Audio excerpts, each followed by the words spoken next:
Welcome to today's Brand Origin Deep Dive. You've heard of the company, the software giant that powered desktops for decades. But do you know the hidden story of its founder's final, secret project before stepping away, lost in a corporate mausoleum? If you find value in this kind of storytelling, consider liking the video and subscribing. It helps more than you know. Also, let me know in the comments where you're watching from. Let's dive in and discover how it all began. Or perhaps, how an era quietly ended. Section 1. The Abandoned Interface. You stand in the hush of a climate-controlled corporate archive, the air tasting of ozone and forgotten paper. Rows upon rows of server towers hum a low, unsettling tune.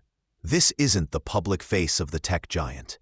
This is a tomb for prototypes and missteps, sealed away from investor reports and press releases. You run a gloved hand over a box label, Project Janus, 1998 Beta. It's not what you're looking for. Not yet. You came searching for the fissures, the points where the monolith shifted.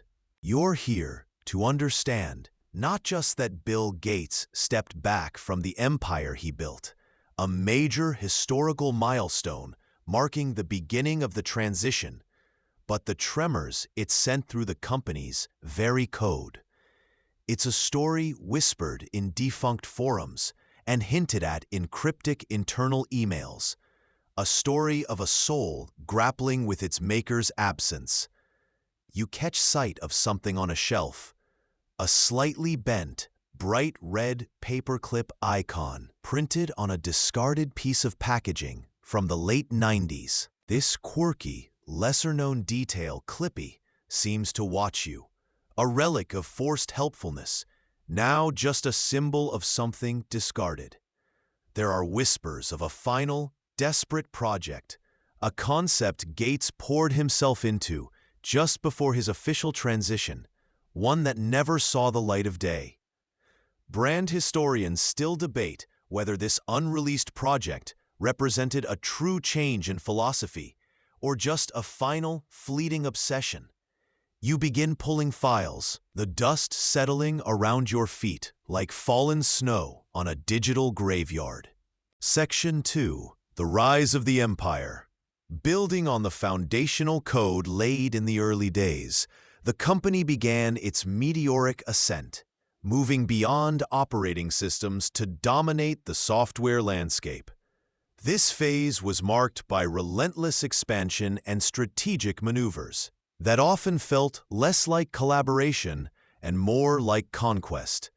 The launch of Windows 95 stands out as a major historical milestone, a watershed moment that brought graphical interfaces to the mainstream and cemented their place in nearly every home and office. Before the slick marketing campaigns, however, early internal demos of Windows were reportedly so unstable they would crash repeatedly.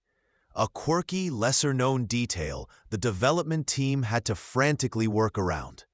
Analysts continue to question the reasoning behind bundling Internet Explorer so aggressively, arguing it was a direct response to the nascent threat of Netscape rather than a user-driven feature.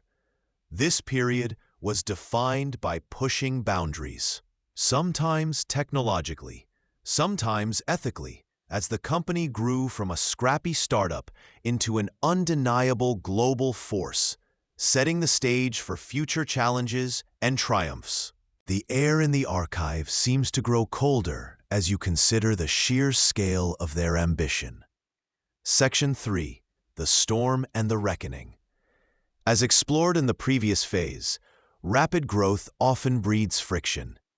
The company's aggressive tactics, which had fueled their rise, inevitably led to a major historical milestone: the U.S. Department of Justice filing an antitrust lawsuit in 1998. This wasn't just a legal battle.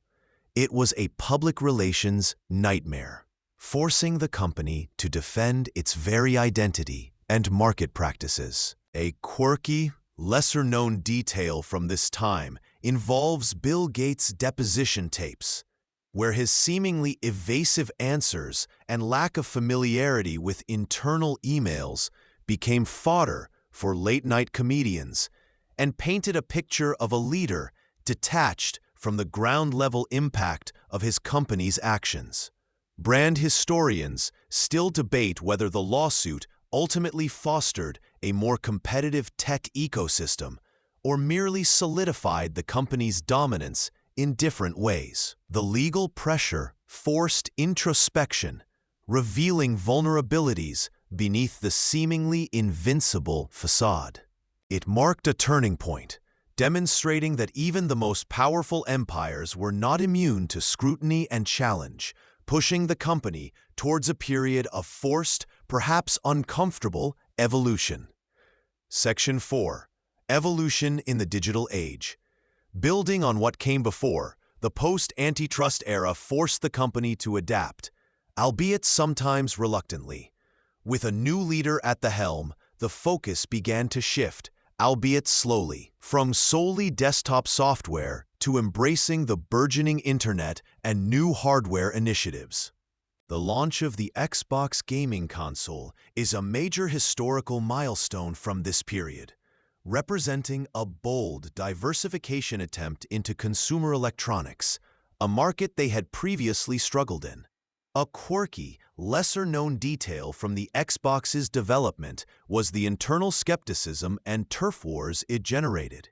It was initially proposed by DirectX team members and faced significant resistance from within the company's PC-centric culture. Analysts continue to question the reasoning behind pursuing consumer products like the Zune music player during this time, viewing it as a misstep against dominant players like Apple. This phase was characterized by experimentation, some notable successes, and several high-profile failures, demonstrating the difficulty of pivoting a massive organization. The dusty shelves of the archive seem to hold echoes of both triumphant launches and quietly discontinued products. Section 5. Reclaiming the narrative. Emerging from the transitional phase, the company began to actively reshape its identity and strategy, focusing on cloud computing and enterprise services as core pillars. This marked a significant departure from their consumer software-first roots. The rapid ascent of Azure into a dominant cloud platform is a major historical milestone of this era, demonstrating a successful pivot that secured their relevance in the new digital infrastructure landscape. A quirky, lesser-known detail involves the company's shift towards embracing open-source software, a stark contrast to their historical stance. Early internal meetings about Linux were reportedly met with outright hostility before key figures championed a change in approach. Brand historians still debate whether this embrace of open source was a genuine cultural shift or a pragmatic response to market pressures. This period saw the company shed some of its more rigid practices, becoming more collaborative and developer-friendly, allowing them to integrate more smoothly into the modern tech ecosystem, and leaving behind some of the relics you see gathering dust in the archive. Section 6. The Modern Interface. In the present day, the company stands transformed, less the desktop king and more a pervasive force in cloud, AI, gaming, and professional services. The introduction of Copilot across their product suite, leveraging advanced AI, is a major historical milestone representing their commitment to integrating artificial intelligence into the core user experience. A quirky, lesser-known detail is how the design philosophy behind these AI tools often draws inspiration from long-abandoned concepts of helpful, if sometimes intrusive, interfaces. A distant echo of that red paperclip icon you saw earlier. Analysts continue to question the reasoning behind certain AI implementation choices, wondering about the balance between helpfulness and user autonomy. This phase is about forward momentum, looking to the next frontier while still managing a vast legacy. The archive feels less like a tomb now and more like a museum, holding pieces of a past that informs the present, a reminder that even giants stumble and evolve. Wind down. As you step back from the shelves, the hum of the servers fades into the background. You've walked through the digital bones of an empire, from its ambitious rise and public struggles to its quiet transformations and modern reinvention. We've seen the major milestones that defined eras, the quirky details that reveal the human, sometimes awkward, face of innovation, and the strategic debates that continue to shape perspectives. The story of this brand is a powerful reminder that permanence in tech is an illusion. Constant adaptation is key. It shows how the vision of founders eventually gives way to the realities of market forces and new leadership, leaving behind traces in abandoned interfaces and dusty code. And maybe, just maybe, the soul of a brand is never just in its product, but in the people, stories, and stumbles that shape it. The abandoned interface wasn't just a place. It was a moment in time, a pause before the next evolution began. As explored in the previous phase, the brand had achieved an initial foothold, but the foundation was about to face its first major tremor. You begin tracing the immediate ripples of the shift, that moment when the founder's singular force receded. Following faded paper trails and debugging old code logs, a palpable anxiety emerges from internal memos of the period. It's like reading someone's frantic diary entries during a crisis. Design teams genuinely struggle to articulate a vision no longer anchored by that one dominant will. You uncover drafts of marketing materials that feel fundamentally off-key, desperately trying to project a stability that simply wasn't there, like a nervous actor trying too hard.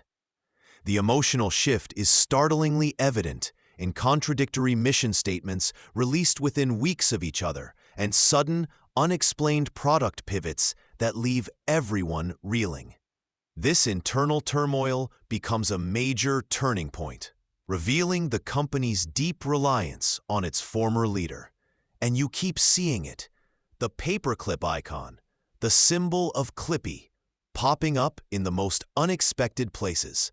Not just on old software boxes, but watermarked almost mockingly on internal strategy documents, sometimes defaced or altered. A quirky, lesser-known detail that spoke volumes about the vacuum of guidance. There are mentions of unforeseen technical challenges related to Project Janus, delays that analysts continue to question, seeming less about actual bugs and more about fundamental disagreements erupting at the highest levels. You really get the sense of a company trying to navigate stormy seas without its compass, bumping against unseen walls in the dark. So, the journey unfolds, a tapestry woven from ambition, innovation, crisis, and adaptation. We've seen the spark of an idea, the struggle through internal upheaval, the painful process of finding a new direction, and the enduring impact on culture. The brand's legacy isn't just in the pixels or the plastic, but in the story of survival and reinvention. Key takeaways include the critical vulnerability a company faces when its identity is tied to a single person, the unexpected power of seemingly minor internal symbols, and the constant need for brands to adapt or fade away. The cultural symbolism endures. This is a brand that became shorthand for an entire era of technology, for better or worse, leaving lessons learned about communication, expectation, and the unpredictable nature of innovation. And maybe, just maybe, the soul of a brand is never in its product, but in the people, stories, and stumbles that shape it. Building on what came before, the trail now leads you deeper into the why behind the founder's increasing distance. It wasn't a sudden, clean break. It was a slow, almost agonizing withdrawal, marked by growing internal conflict. You uncover fragments of encrypted communications, and what they hint at isn't a battle over market share or profit margins, but a fundamental clash of philosophy.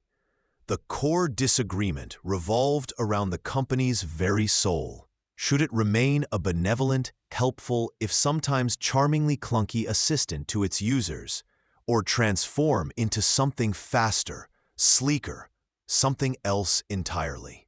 You find a peculiar piece of old hardware tucked away in a forgotten lab storage, a prototype device linked intimately to something called Project Janus.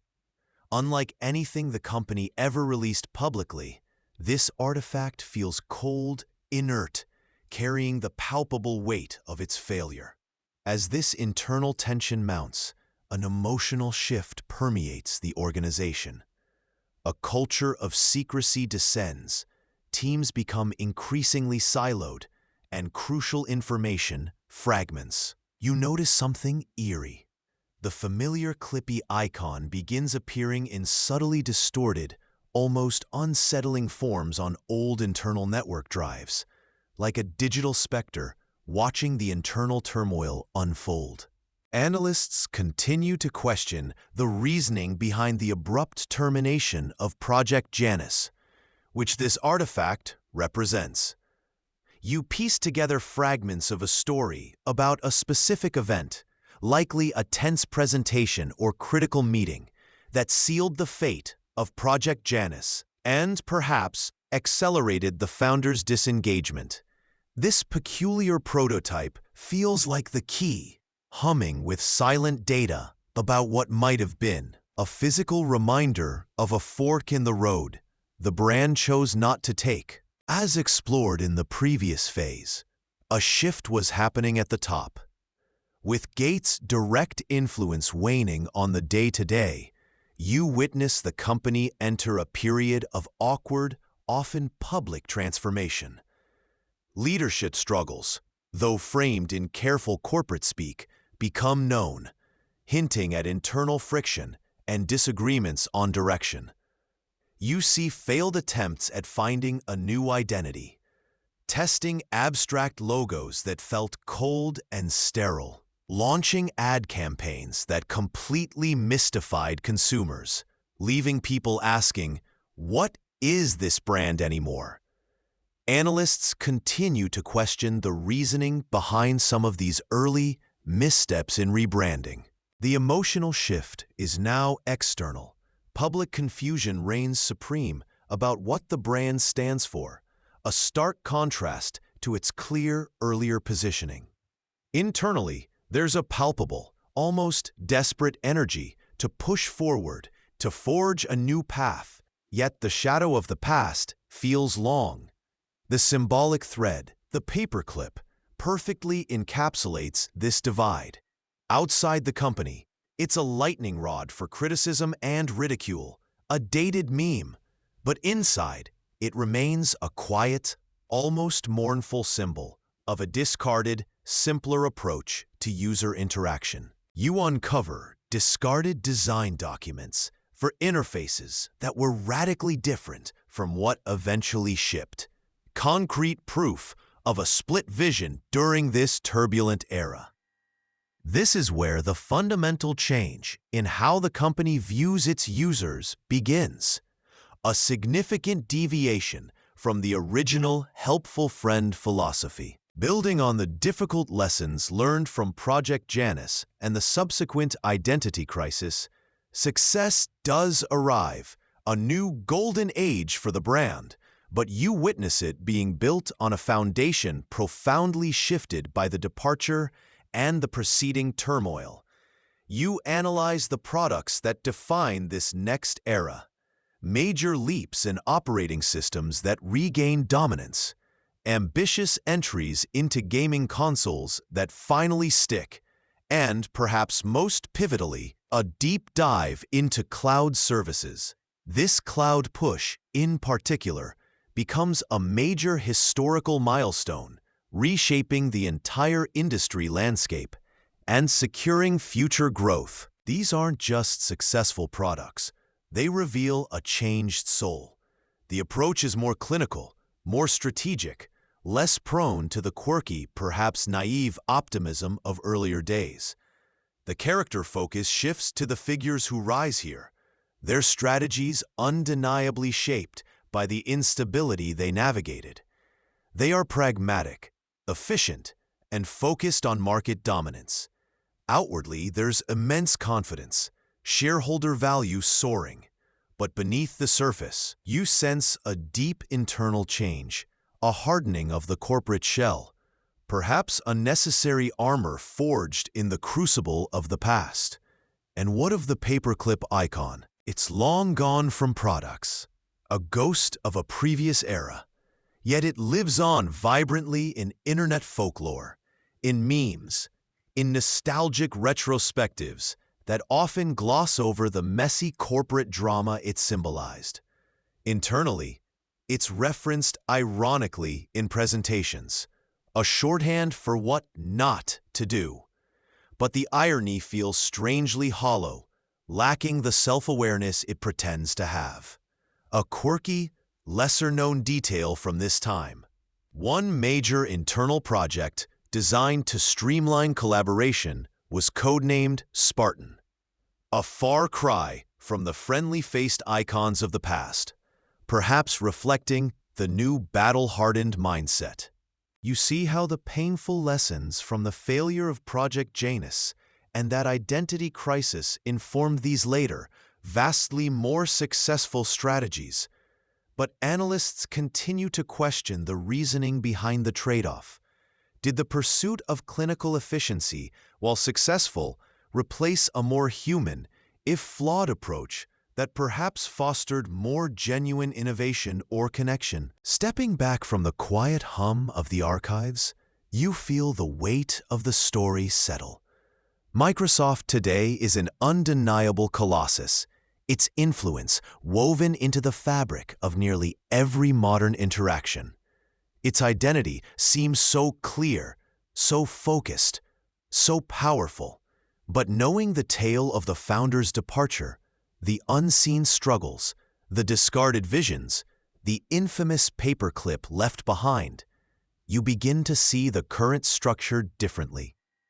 It's a framework rebuilt, certainly, standing tall, yet perhaps upon ground that hasn't fully settled from the seismic shift of its founder's exit. The symbolic paperclip is no longer just a quirky, often mocked corporate helper. It becomes a cipher for the inherent awkwardness in human-machine interaction, a reminder of the cost of relentless progress and the things we willingly discard in the name of perceived efficiency. It stands as a testament that even the most dominant entities have moments of profound vulnerability and soul-searching identity crises. Brand historians still debate whether the company truly lost something essential, an intangible spark, when its creator stepped away, or if it instead found a new, perhaps colder, but more resilient core identity forged in that transition. The archives hold the data, the documents, the discarded artifacts of this journey, but they offer no easy answers. The story of Bill Gates' departure isn't merely about a man leaving a company. It's about a corporate soul grappling with a form of abandonment, finding its own way in the world, forever marked by that complex ghost in the machine. As you leave the archive's stillness, the faint, continuous hum of servers seems to follow, a low reminder that the code of legacy, like software, is never truly finished. It's only waiting for the next update, the next potentially unsettling transformation. Looking back at this brand's complex path, what are the key takeaways? We've seen how a powerful vision can be both a driving force and a potential constraint. How navigating crises forces uncomfortable evolution. And how the symbols we sometimes discard can carry deeper meanings than we ever intended. The long-term brand legacy of Microsoft is one of adaptability, of finding new markets and new identities. From the operating system on your PC to the cloud powering global businesses, its cultural symbolism has shifted too, from the scrappy disruptor to the monolithic titan, and now perhaps something more diffuse, a fundamental utility we barely notice but couldn't live without. The lessons learned? Maybe that true resilience isn't about avoiding stumbles, but about how you get back up, rebuild, and redefine yourself when the fundamental pillars of your past shift. And maybe, just maybe, the soul of a brand is never solely in its flagship product or its visionary founder, but in the collective stories, the stumbles, the discarded ideas, and the people who keep refining the code, forever shaping something that is always becoming, never quite finished.